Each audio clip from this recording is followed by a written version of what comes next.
누가복음 24장 44절에서 48절 말씀입니다. 저와 여러분이 같이 교독하겠고요.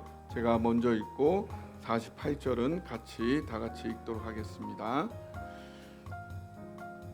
또 이르시되 내가 너희와 함께 있을 때에 너희에게 말한 바 곧 모세의 율법과 선지자의 글과 시편에 나를 가리켜 기록된 모든 것이 이루어져야 하리라 한 말이 이것이라 하시고, 예, 그들의 마음을 열어 성경을 깨닫게 하시고, 또 이르시되 이같이 그리스도가 고난을 받고 제3일에 죽은 자 가운데서 살아날 것과 또 그의 이름으로 죄 사함을 받게 하는 회개가 예루살렘에서 시작하여 모든 족속에게 전파될 것이 기록되었으니, 함께 읽겠습니다. 너희는 이 모든 일의 증인이라. 아멘.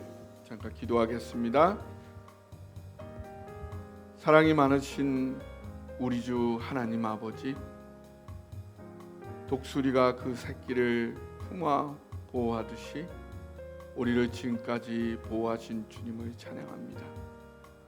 오늘 그 주님께서 우리에게 또 귀한 생명의 말씀, 하늘의 양식을 들려줄 때 아버지 하나님, 여기에 막대기같이 부족한 인간이 섰사오니 아버지 하나님, 인간의 부족한 모습 가려 주옵시고 오직 성령님께서 대언하여 통하여 말씀하여 주옵소서. 오직 주님만을 의지하며 부족한 자 주님 의지합니다. 예수님의 이름으로 기도합니다. 아멘.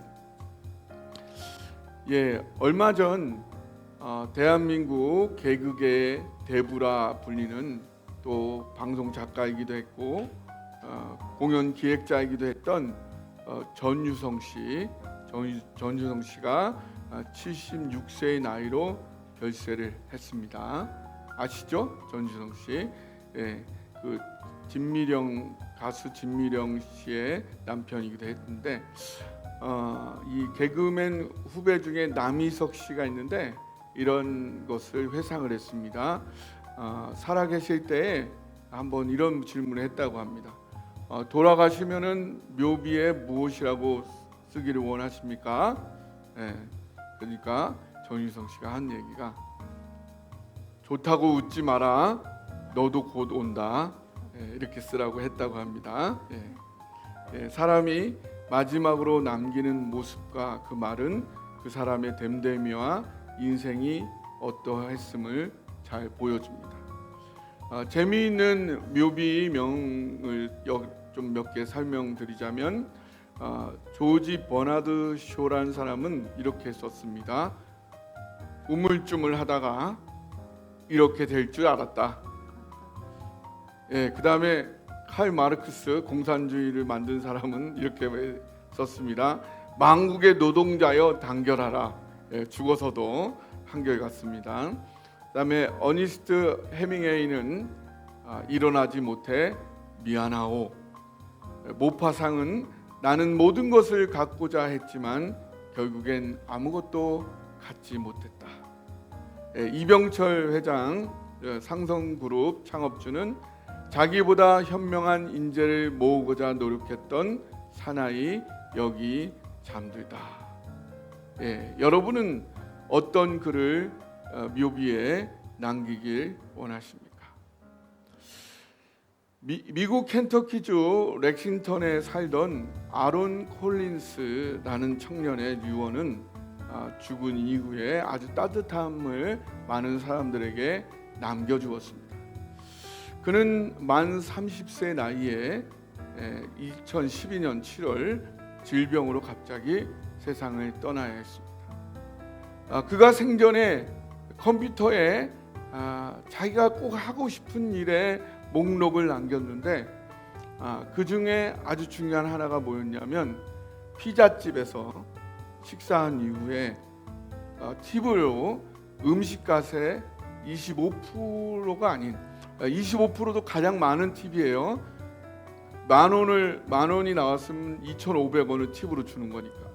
근데 그것만이 아니라 $500의 팁을 주고 싶다. 이게 그의 소원이었어요. 예, 그는 작은 친절에 항상 감동을 받는 사람이었고 어렵게 일하는 식당 종업원들에게 큰 기쁨을 주고 싶었던 것입니다. 그런데 그가 죽은 이후에 그것을 실현할 만큼의 재산을 남기지 못했습니다. 그럼에도 불구하고 그의 형 세스 콜린스가 그러면 내가 대신 그의 소원을 실천해보자라고 결심을 했습니다. 그래서 온라인 모금 사이트 인디고고에 이 사실을 공유했어요. 그래서 이 뜻에 동의하는 사람은 후원해 주십시오. 막 후원이 막 들어왔습니다. 그래가지고 이 아론의 장례식 사흘 뒤에 세스는 가족과 함께 동네 피자집을 찾아서 식사를 하고 여성 종업원에게 $500의 팁을 주었다고 합니다. 이 장면은 유튜브에 공개가 되었고 수백만 명이 그것을 시청하였습니다. 이후에도 계속해서 후원금이 들어왔어요. 그래서 미국 전국을 돌면서 $500의 팁을 전달하는 활동을 계속 이어갔습니다. 그래서 1년 만에 73명에게 팁을 전달했습니다. 이 운동은 아론's 라스트 위시, 그래서 아론의 마지막 소원이라는 이름의 비영리 단체를 만들게 했고 지금도 유튜브와 웹사이트를 통해 활동이 이어지고 있습니다. 이 청년의 유언은 단순한 금전적 어떤 기부를 넘어서 많은 사람들에게 따뜻한 삶의 희망과 격려를 준 사례가 되었습니다. 앞으로 비전 선포주일까지 3주 동안 우리는 예수님의 마지막 유언 말씀들을 상고하기 원합니다. 그 이유는 사람의 유언에는 그 사람이 가장 원하는 뜻이 거기에 담겨지기 때문입니다. 우리는 지금까지 은혜로 우리를 인도하신 하나님께 기쁘시게 하는 그 하나님을 기쁘시게 하는 삶을 계속 살아가기를 소원해 왔습니다. 이를 위해 이 땅에 육신을 입고 오셨던 하나님 예수님께서 마지막으로 남겨주신 그분의 가장 중요한 뜻을 같이 확인해 보려는 것입니다. 이 예수님 남겨주신 가장 중요한 뜻을 따라 우리의 남은 인생을 전진해가는 저와 여러분이 되기를. 그래서 마지막이 될수록 최선을 다한 나의 충성된 여종들과 남종들아 주인의 기쁨에 참여할지어다. 주님을 만날 때 인정받고 칭찬받는 저와 여러분이 되기를 간절히 소원합니다. 그런데 이 누가복음 24장은 누가복음서의 마지막 장이에요. 여기 어떤 내용이 있냐면 예수님이 부활하신 이후에 제자들에게 나타나서 믿음을 다시 회복시키고 성경을 깨닫게 하시고 사명을 위임하는 이런 장면들이 남아 있습니다. 예수님은 이를 통해서 부활을 증명하신 것뿐만 아니라 교회의 시작을 철저하게 준비를 하셨던 것입니다.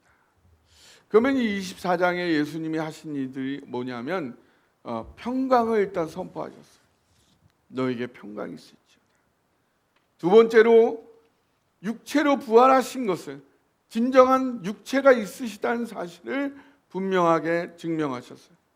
또한 제자들의 마음을 열어서 성경을 제대로 깨닫게 하셨어요. 그러면서 성경이 말하고 있는 그 내용이 뭐냐 알려주셨어요. 그 이후에 이 결론으로 복음의 사명에 대한 위임을 하고 계신 것입니다. 그럼 이 내용을 하나씩 더 자세히 살펴보겠습니다. 먼저 우리 오늘 본문 중에 나와 있지는 않지만 24장의 36절 두려워하는 그들에게 예수님이 찾아가셔서 너희에게 평강이 있을지어다. 부활하신 후에 처음 만난 자리에서 평강을 그들에게 축복하고 계십니다. 그 당시에 제자들은 예수님이 갑자기 기대하지 않았는데 십자가에 죽어버리시니까 굉장한 두려움에 사로잡혀 있었어요. 유대인의 박해를 두려워하고 있었어요. 그들의 미래가 너무나 불확실하고 혼란스러운 두려움과 불안과 걱정, 염려가 그들을 엄습하고 있는 그 자리에 예수님이 오셔서 평강이 있을지어다. 여기서의 평강은 바로 샬롬을 의미하는 것입니다. 샬롬. 샬롬 무엇입니까? 꽉 찬 만족. 비록 너희가 지금은 두려움과 불안 가운데 떨고 있을지 모르지만 이 모든 과정을 합력하여 선을 이루게 될 것이다. 너희 눈에 흐르는 모든 눈물을 다 닦아줄 것이다. 너희가 살아왔던 그 모든 어려움들이 결국은 큰 뜻과 의미가 있고 보람이 있었음을 반드시 알게 될 것이다 라는 것입니다. 근데 사실 제자들은 이 당시에 예수님 십자가에 박히실 때 누가 남아 있었죠? 사도 요한 하나만 남고 다 도망을 갔어요. 베드로는 예수님을 3번이나 부인했고, 그렇게 철저히 예수님을 따를 것 같던 그들은 자신의 그런 배신한 모습에 자책감을 느끼고 있는 이런 모습이기도 하였습니다. 예수님을 만났을 때 그들에게 굉장히 복잡 미묘한 마음들이 사로잡고 있었던 것입니다. 그러나 그를 만나자마자 예수님이 하신 말씀은 책망이 아니라 평강이 있을지어다. 이미 그런 모습을 다 알고 그들을 그 넓은 품에 끌어안으시는 예수님의 모습인 것입니다. 오늘 우리의 모습도 다르지 않지 않을까요? 우리의 마음도 현재 온갖 두려움과 걱정, 불안, 염려로 우리의 마음이 혼란스럽지 않습니까? 또 우리의 삶을 돌아보니 주님 뜻대로 살지 못한 그런 자책과 좌절이 나의 발목을 붙잡고 있지 않습니까? 그런 우리에게도 오늘 우리의 예배 가운데 성령님 이 자리에 임재해 계시는 줄 믿으시기 바랍니다. 그 성령님을 통해서 예수님 말씀하시기를 너희에게 평강이 있을지어다. 이 모든 것을 통하여 결국은 합력하여 선을 이루게 될 것이다. 너의 모든 눈물을 닦아줄 것이니 평안할지어다. 오늘 그렇게 축복하시고 우리와 함께 하시는 주님을 찬양합시다. 그러면서 예수님은 제자들이 가져온 구운 생선을 직접 드십니다. 육체가 없으면 어떻게 먹을 수 있을까요? 또 다른 성경에 보니까 도마가 예수를 믿지 못하니까 구멍난 손과 발을 보여주시면서 내가 너희 손을 여기 넣어보겠느냐? 라고 확인해 주시는 것입니다. 바로 예수님의 부활은 오늘도 살아있는 역사적 사실이라는 사실입니다. 이렇게 오늘도 그 부분을 믿지 못하고 있는 우리가 있다면 예수님은 오늘도 우리에게 찾아오셔서 오늘도 부활해서 살아계시다는 사실을 다시 한번 확인시켜 주시는 살아계신 하나님이라는 사실 여러분 믿으시기 바랍니다. 여러분 예수님이 부활하신 걸 믿으십니까? 오늘도 살아계시다는 사실을 믿고 그것을 생생히 경험하고 계십니까? 그것을 추구하셔야 해요. 그것을 오늘도 경험하는 것이 바로 그리스도인의 삶이어야 합니다. 우리에게도 여기까지 이르기까지, 이 자리에 이르기까지 누가 이 세상의 주인인지 하나님이 보여주셔서 우리가 여기 오지 않았습니까? 그 주님이 바로 부활하신 예수님이 아니십니까? 그것뿐만 아니라 오늘도 지금까지 보여주셨을 뿐만 아니라 지금 이 순간에도 생명 바치는 사랑으로 부활의 능력으로 함께하고 계시는 그 예수님을 우리가 경험하는 것, 그것이 바로 그리스도인의 삶인 것입니다.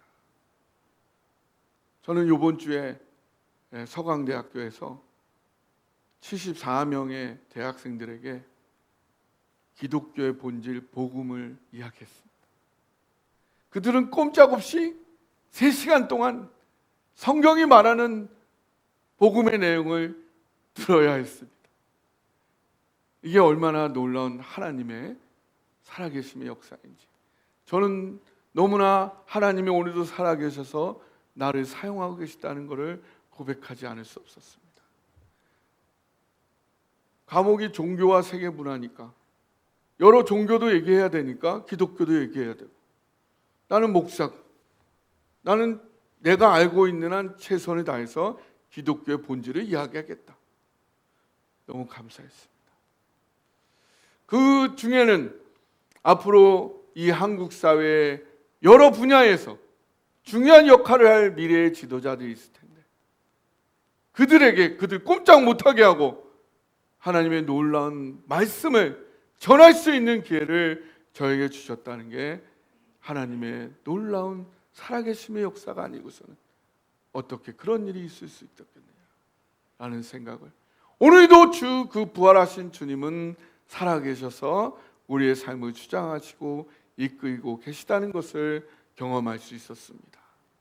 여러분도 여러분의 삶 속에서 매일매일 부활의 주님을 경험하시기를 축복드립니다.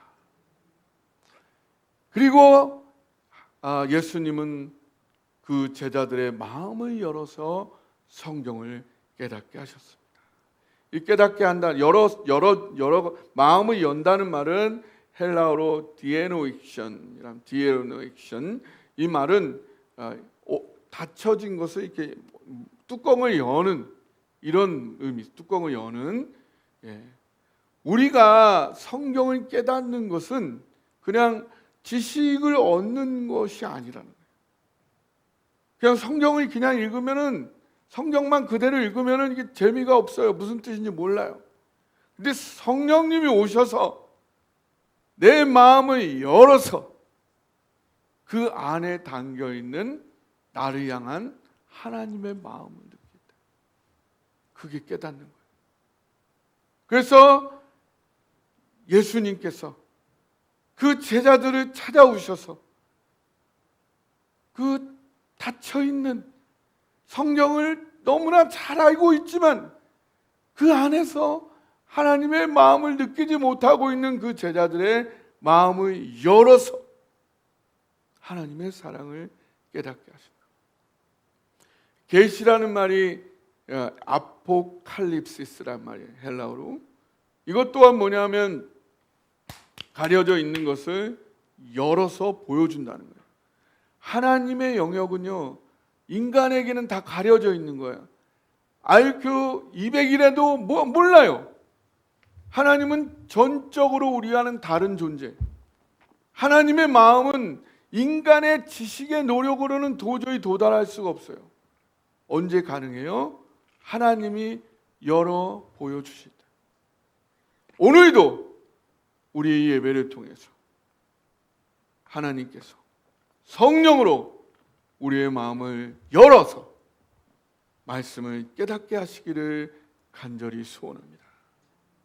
여러분의 한 분 한 분의 마음 가운데 마음을 열어서 하나님의 사랑이 느껴지기를 간절히 소원합니다.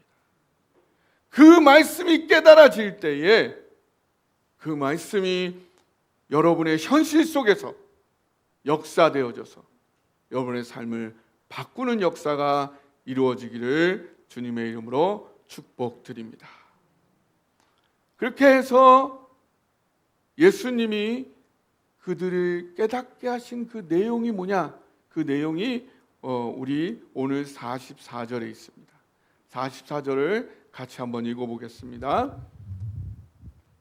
시작. 또 이르시되 내가 너희와 함께 있을 때에 너희에게 말한 바 곧 모세의 율법과 선지자의 글과 시편에 나를 가리켜 기록된 모든 것이 이루어져야 하리라 한 말이 이것이라 하시고. 네. 여기 보시니까 모세의 율법, 선지자의 글, 시편, 이게 구약 성경 전체를 말하는 거예요. 구약 성경 전체를 가리킬 때 율법과 예언서와 시편은 시가서를 이렇게 나눠주는 거예요.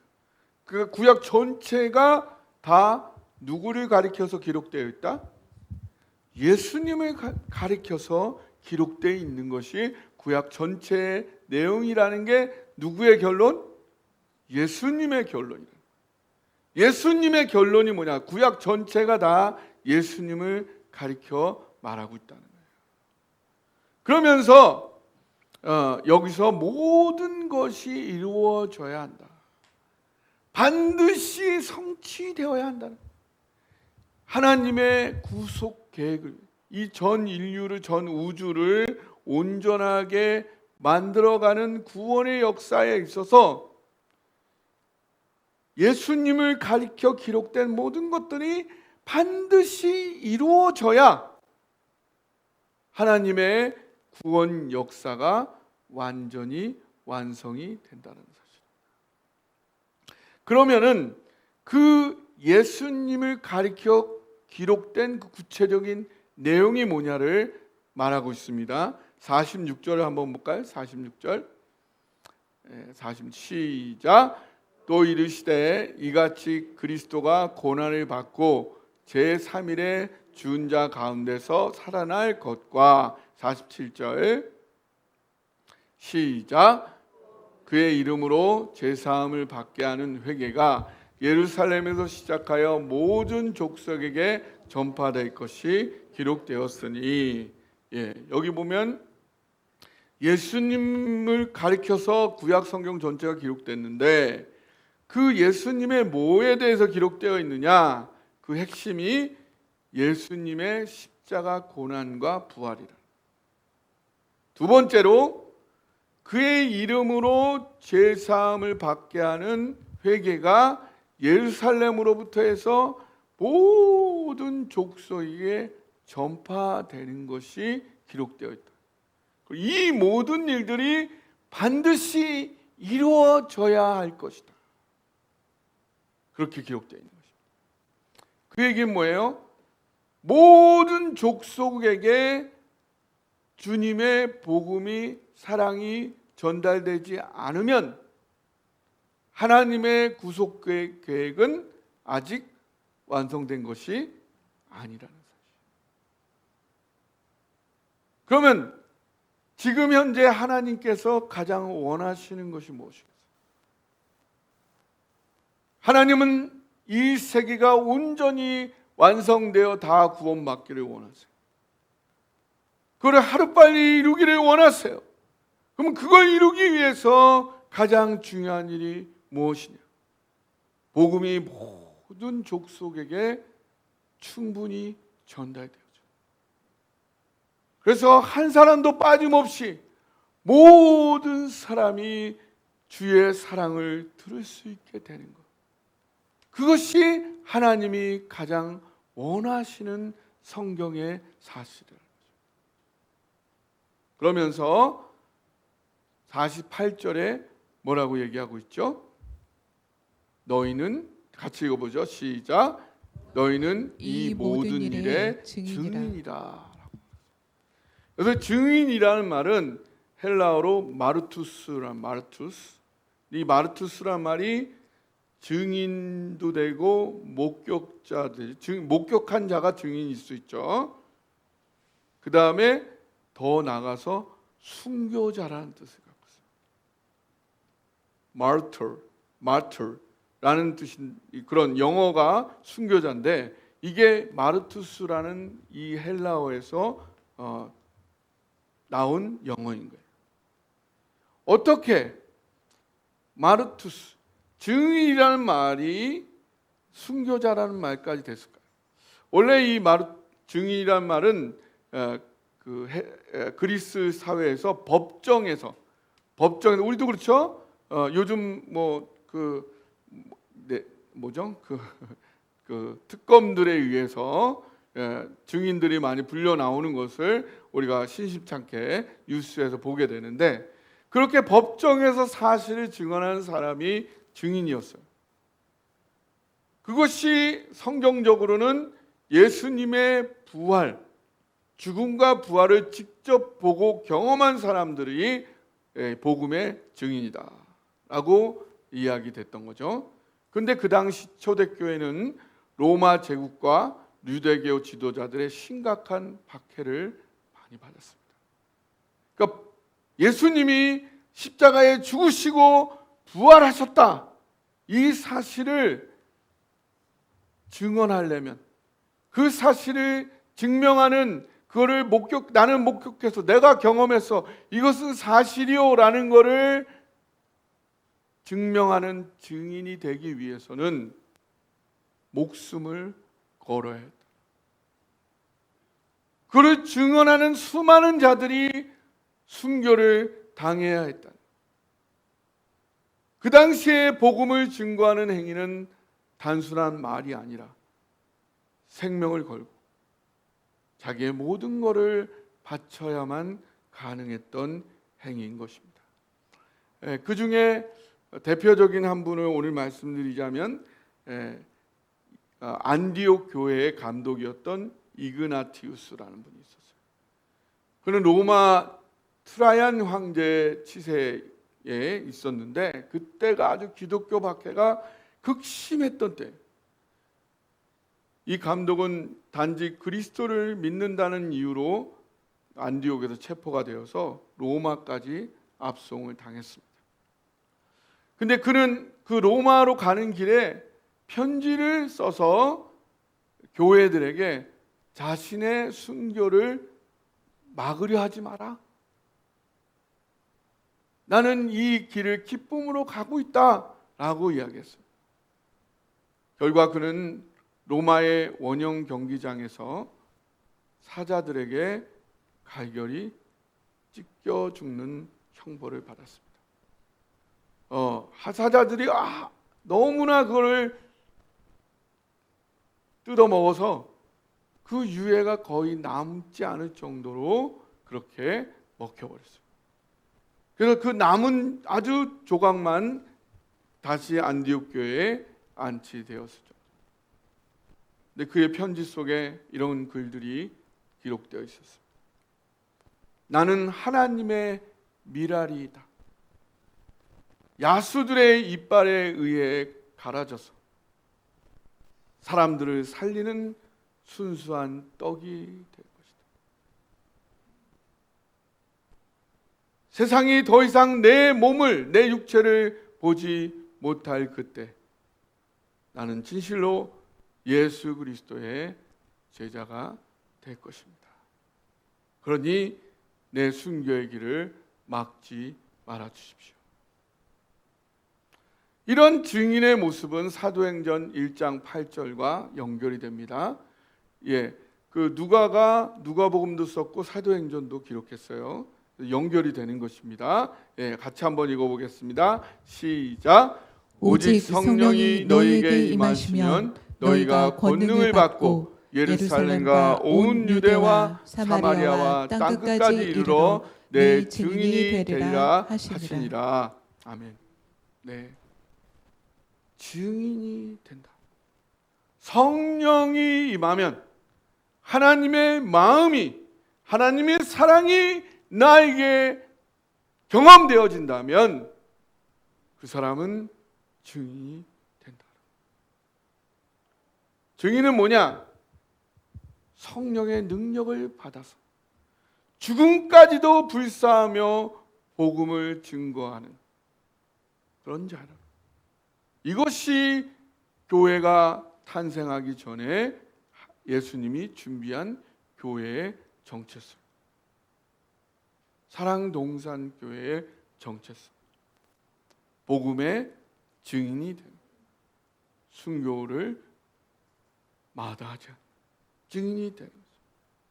그런데요, 우리는 하나님의 이 구속사, 구약 성경뿐만 아니라 신약 성경 전체가 동일하게 지시하고 있는 예수님의 생명 바치는 사랑, 부활의 능력, 그것이 모든 족속에게 전파되는 이 사건의 증인들.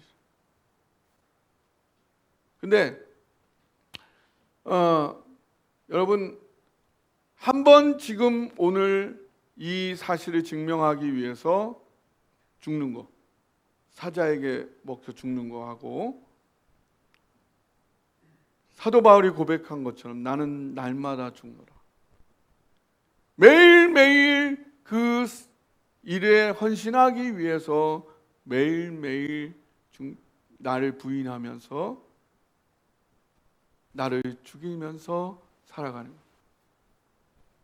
어떤 것이 더 귀할까요? 오늘 주님의 복음을 위해 기꺼이 사자의 밥이 되는 것도 귀한 일이지만 매일매일의 삶 속에서 주님의 사랑을 실천하기 위해서 나의 감정을 죽이고 나의 생각을 부인하고 나를 십자가에 굴복시키는 매일매일의 순교의 삶이 되는 것이 더 귀하다는 사실 믿으시기 바랍니다. 주님의 말할 수 없는 사랑으로 구원받은 우리들입니다. 주님의 놀라운 은혜로 오늘까지 여기까지 이르는 우리들입니다. 그래서 그 주님의 은혜, 내가 미약할지라도 내가 할 수 있는 만큼의 최선의 반응을 하려는 우리들입니다. 그래서 우리는 우리를 향한 하나님의 기뻐하시는 뜻을 확인하기를 원하는 것이죠. 근데 오늘